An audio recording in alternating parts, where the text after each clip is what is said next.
I grew up on Long Island, and I've been very active in politics, as has been stated. Thank you for the very nice introduction. And I've been asked to speak about community organizing, which of course has come into the news recently because both Barack Obama and Hillary Clinton had, at earlier points in their lives, been affiliated in one way or the other with the great Chicago organizer Saul Alinsky, who I'll talk about a little bit. One of the things I've learned about politics is to take the conventional wisdom, such as what you would see on Meet the Press, the McNeil-Lehrer NewsHour, or any of those kind of shows, those talking heads, and they basically provide you with what's known as the conventional wisdom. They're pretty much interchangeable, and very quickly all these people seem to be saying very much the same thing, representing a very narrow range of opinion. And what I have found to be useful in trying to understand American politics is to take the conventional wisdom, flip it on its head, and then start from there. And usually you're closer to the truth if you do that than if you just listen to what the professional punditocracy has to say. So with that in mind, I thought a good way to launch into community organizing, and I don't mean to get anybody riled up here, but is to use the example of what happened in 2000 with Gore and Bush and Nader. And as you may recall, whatever your opinion of that outcome happened to be, when Gore did not become the person to become inaugurated, and people were thrashing around for somebody to blame, many of the pundits and much of the conventional wisdom seemed to be in agreement that Ralph Nader, as a third-party candidate, was a spoiler and that he was the one who was responsible for Gore's loss. Now, I personally didn't find the argumentation of that position blaming Nader to be particularly persuasive, since there were many reasons why Al Gore lost, one being the Electoral College, which is considerably bigger than Ralph Nader. But nevertheless, that quickly emerged as one of the key talking points in the conventional wisdom in understanding 2000. And the irony of the situation is that, in fact, you could make the argument that rather than castigating Ralph Nader as someone who did community organizing, the Democratic Party actually should have been embracing him and thanking him, which I didn't hear anybody do. And the reason why I say that, and I'm not meaning to be facetious, is that if you study political science in college, even as an undergraduate, and you take Political Science 101, one of the first things that you learn in Chapter 1, in your first assignment, is that if you want to understand why people vote a certain way throughout their lifetime, look at two things. One, family background, how did their parents and grandparents and aunts and uncles vote? But even more important, what occurred in their early life as an enrollee? In other words, what happened in their late teens and early 20s in their political experience? Because that is extremely potent in terms of predicting what somebody's political affiliations and voting patterns are going to be throughout their entire life for the next 50 years. Now, if you think about that, you would see why I can make the argument that, in fact, the Democratic Party owes a tremendous debt of gratitude to Ralph Nader, because you can point to nobody, I think, if you look at the period from, let's say, 1975 to the year 2000, who did more systemically to influence the outlook of young people than Nader, simply by setting up the public interest research group operations that were on so many campuses around the country and inviting young people into politics. He did more to shape young people's feelings and affiliations and orientations than virtually anybody else, maybe outside of Bob Dylan. So the irony is that, in a way, the Democratic Party owes a lot to Nader and others who provide young people with a way of getting involved.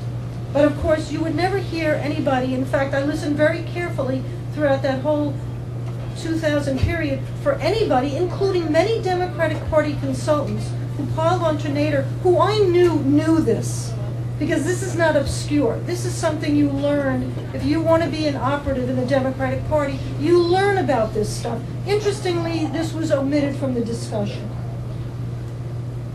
It just shows you the power of community organizing, because community organizing is something that's much more likely to draw people in than a single candidate.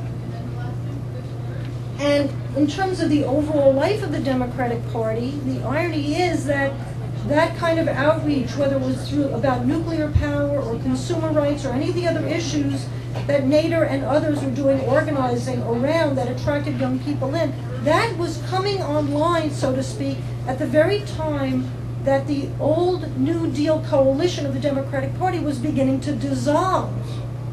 So, right on time, this new kind of community issue-oriented politics became available at the very time the Democratic Party really needed it in terms of its own institutional life.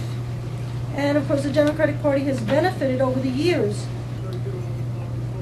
The other thing that I think is that merits mention in terms of community organizing and electoral politics is that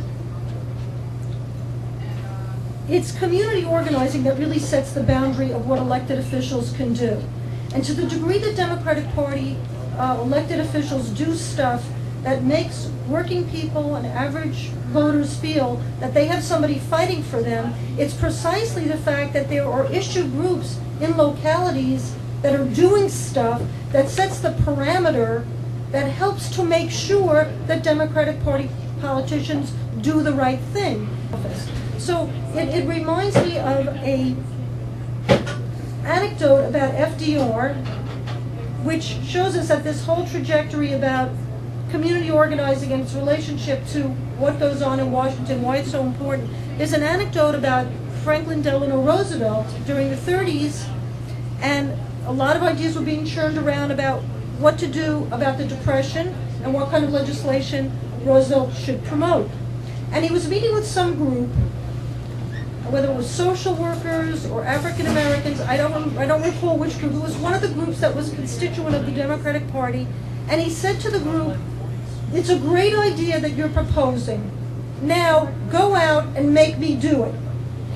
And I think that anecdote is so important because it makes clear that politicians in a way are simply an expression of what is going on among the American people in terms of what the expectations are and whether people are really willing to do something to express what they want to see done on their behalf in Washington, D.C. And this again brings me back to Nader and why the community organizing that he championed is so important. Another example of this, and it's really kind of depressing, is you think back, those of us who were around in the 1970s when there was an energy crisis. That was one of the things that really drew me into politics. It was back in the 70s, oil prices really skyrocketed. At that time, there was an enormous amount of organizing that took place around big oil. In fact, that's how I got to meet Susan Blake. Many of you may know her, have known her, in PeaceSmith House. There was an enormous outpouring of public anger about what was going on. And everybody knew that there was a relationship between what was going on at the gas pump and profits, oil company profits. No matter where you stood on the political spectrum, everybody knew that. And it wasn't because they were reading it in the New York Times. It was because there were people organizing, going door to door, carrying petitions in all the, I remember this, all the neighborhoods on the South Shore, that's what we were doing. And as a result, politicians understood that there were certain limits, and so there was legislation passed about solar and other kinds of good things that occurred during the Carter administration. It was a direct result of people doing organizing and setting the parameters of what our expectations were. I want to talk a little bit about what the difference is between elected officials and community organizers. And I'm going to be kind of harsh, I think, a little bit about politicians, elected officials, which I really don't mean to be nasty or unfair, but it has to be said, so I will say it. Obviously, if you look at the big picture, both community organizers and elected officials are an essential part of the functioning of the American political system. That goes without saying. But it isn't a level playing field, and the community organizers have a much steeper hill to climb than those who engage in traditional electoral politics and seek to be elected to office. Probably the easiest way to express this is that for community organizers, the emphasis is on we, where by necessity those seeking elective office have to focus on me. And I always keep that in mind. For community organizers, the emphasis is on helping to equip people with the skills they need to become indigenous community leaders themselves. In a sense, making yourself unnecessary by equipping people and training people to do the work in their own community without you there. Whereas elected officials must always focus attention, money, volunteer efforts on themselves, or somebody else is going to come along and run for that office, making that electoral aspirant dispensable. So structurally, it's almost the inverse. Whereas community organizers can challenge authority and defy conventional wisdom if that will move the conflict forward, elected officials live and die by editorial opinion and have to watch their P's and Q's lest they be deemed irresponsible. And I think we see that clearly with Obama, pushing the American public, asking the American public to back the Wall Street bailout. I mean, the public was saying, no, we get it. And there was Obama, because he doesn't want the New York Times writing an editorial saying that he's irresponsible, or the Washington Post writing an editorial saying that he's irresponsible. He has to be careful about that. Community organizers court that kind of reprobation.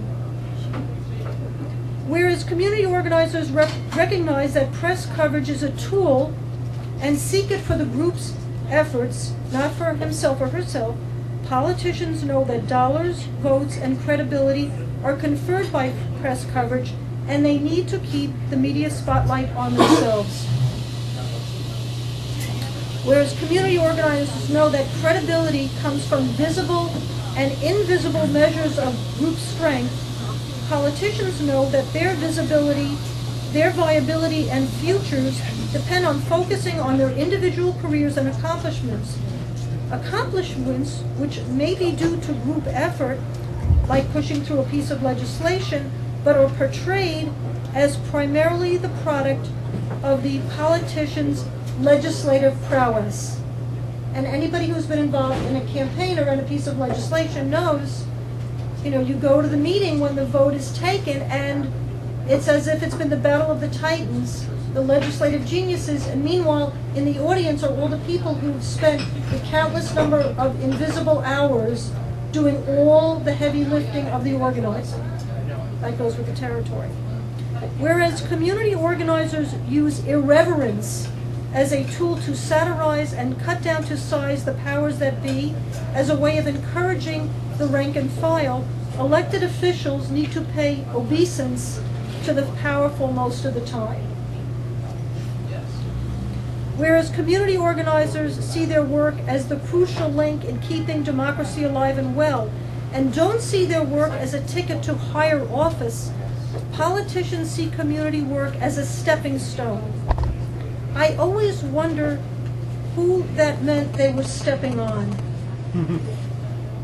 To me, going from being an organizer to being an elected official would mean giving up too much. It's the organizers and their compatriots who set the parameters for what's possible, which is especially crucial now with the global economy hemming in the scope of action of individual nations. It's so easy for elected officials to almost use globalization as an excuse for why we can't resolve issues within our sovereign borders, when organizers know that there's an enormous amount of wealth here that could be redistributed in sensible ways. So that's a really crucial difference right there. Whereas successful community organizers can feel perfectly comfortable being invisible to the world outside the organizing unit, invisibility as a strategy for elected officials is not viable. In fact, it is seen as a sign of weakness or wrong-headedness. And I'm just going to wrap up by citing a few organizing principles that are really come out of the work of the great political organizer Saul Alinsky, who I referred to earlier. He was born in 1909 in Chicago, the son of Russian immigrants who were Orthodox Jews. He was an atheist. He got a PhD at the University of Chicago and then worked in the area of criminology in Illinois. One of his projects was to observe the Al Capone gang, and he actually was able to insinuate himself into the trust of the Al Capone gang and learn about the operation of organized crime in that manner, and apparently adopted a lot of that kind of tough guy style in his own organizing, which served him very well later on when he went into organizing among working class people in areas like the back of the yards. His first major organizing effort, which was in the 30s. Back of the yards is the area of Chicago on which the novel The Jungle is based. It's a novel about the meatpacking industry, and written by Upton Sinclair, who went on to run later in his life as a socialist for governor of California. And Saul Alinsky was really a working class intellectual, and using this street smart patois that he picked up from the Capone gang, that was one of the elements that came into making him such an effective organizer among all the working class ethnic Catholics that made up that neighborhood, and he organized them into a powerful group. And they were then able to affect change in terms of their working conditions and their living conditions. And then he went on to perfect that model and organized all throughout the country, right up into the 1960s, where he did organizing in African American communities such as in Rochester. And he died in 1972. One of his students was Cesar Chavez, who was the well-known organizer of the farm workers. Many, many well-known organizers went through his school that he formed, called the Industrial Areas Foundation in Chicago. And just a couple of things that I learned in reading about Alinsky. He was very concrete. So one way that you could kind of think about his view would be to say, extract, don't abstract. He was he really condemned liberals. He did not consider himself a liberal. He considered himself a radical. He did not want to be called a liberal. And he thought liberals were too caught up in abstract concepts, like integration. He thought if you want to work with African Americans, listen to their concerns. And their concerns are not going to be necessarily about the abstract concept of integration, which is a long-term goal. Their concerns are more going to be about, you know what, there's no toilet paper in the elementary school where my child goes. So let's try to focus on making sure that there are textbooks and toilet paper in the schools where our children do go right now. And let's focus on that. And then over time we can try to help build momentum toward a more perfect union. So he was very, very strong on focusing on specific concrete things that affect people's lives and galvanizing people around those things. While he worked with many people in the Communist Party during the 30s, it's interesting, he himself was never subject to any McCarthyistic kind of red baiting during the 30s, 40s, or 50s. The reason being that he aligned himself with the Catholic Church. Catholic Church backed his work in ethnic neighborhoods in Chicago. Why? He says it right in his own work. The reason they did it was not out of pure-hearted altruism. The Protestant churches in Chicago had mostly closed down and moved out to the suburbs, following their white parishioners out to the suburbs. The Catholic Church wanted to stay in the city, and they wanted the white parishioners to stay in the city with them. They recognized that if the urban neighborhoods were deteriorating, working class whites would move out. And so they aligned themselves with Solinsky, in fact hired him and funded his work to help white working class ethnics organize themselves to improve their own communities so they would stay in the city. And the Catholic Church wouldn't have to close down all its beautiful parish churches. And in the course of his description about this, he obviously worked with people who were in the Communist Party. He claims that he himself was not a member of the Communist Party, and said that his difference with people that he knew in the Communist Party, this was his take, because most people who were in the left during that time, the 30s, cycled in and out of the CP at some point or other, was that he was turned off by their dogmatism. He felt if you thought you were right, there was something wrong. He felt he knew he was going in the right direction, but he didn't think that everything he said or thought he knew was right, which I think is a very interesting distinction. So his view was be flexible, don't be dogmatic, and try to go in the right direction, keep your mind open to people even those you don't agree with them. Another thing he said that I thought was interesting, be a good listener. And here's a quote I really liked. Actually, this is a quote from Alinsky, actually you do more organizing with your ears than with your tongue. Something I have to remind myself of.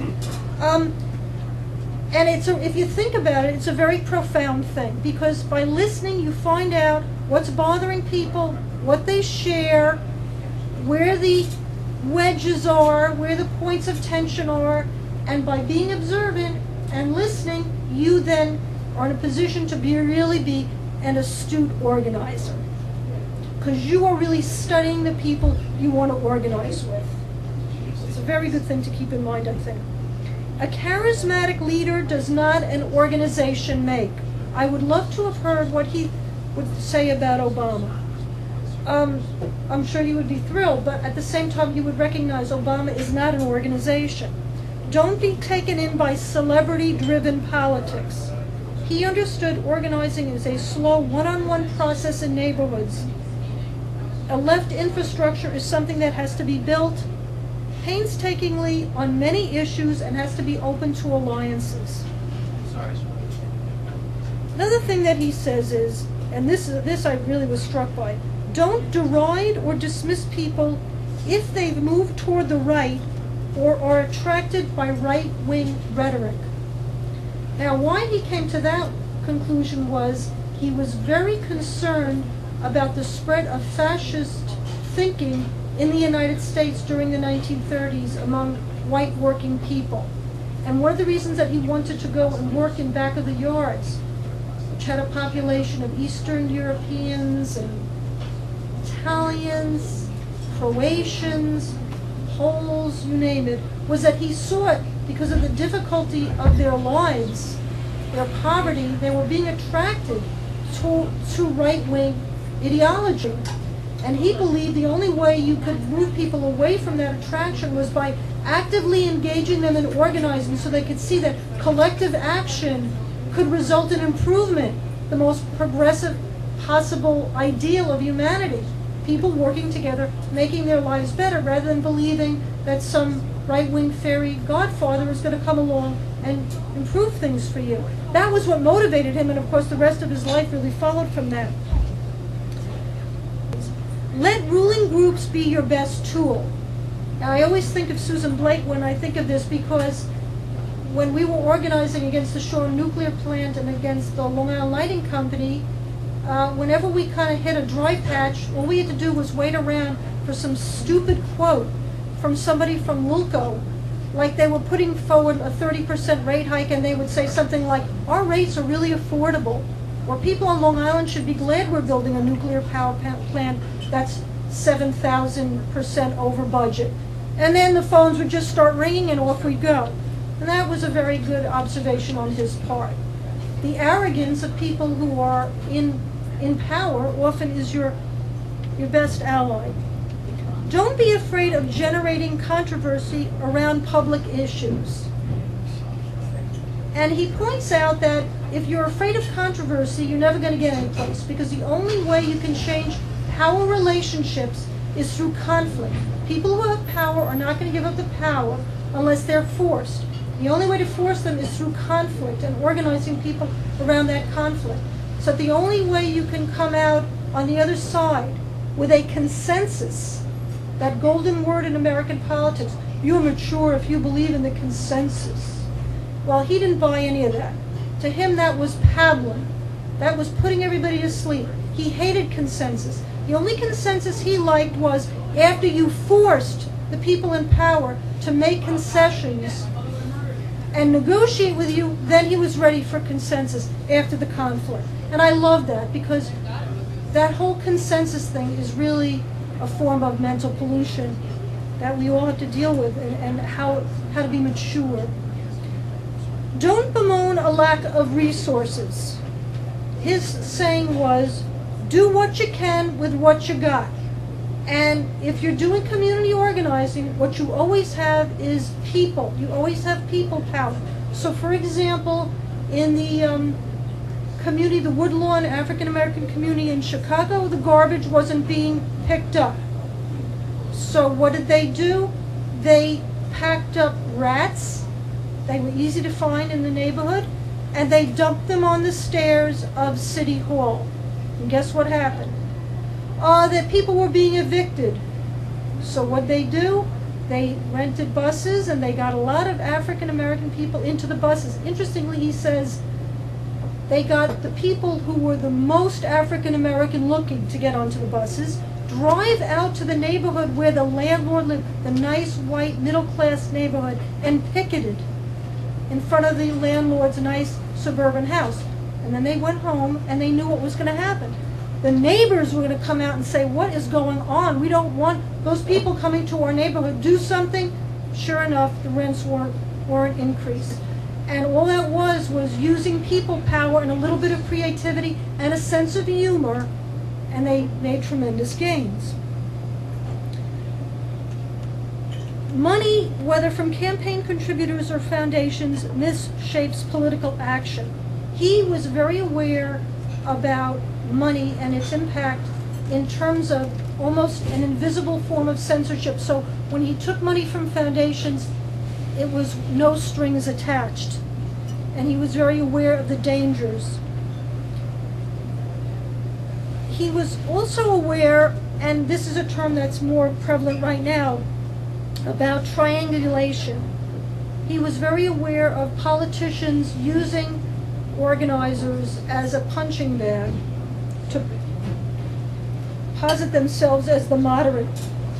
Bill Clinton did this all the time.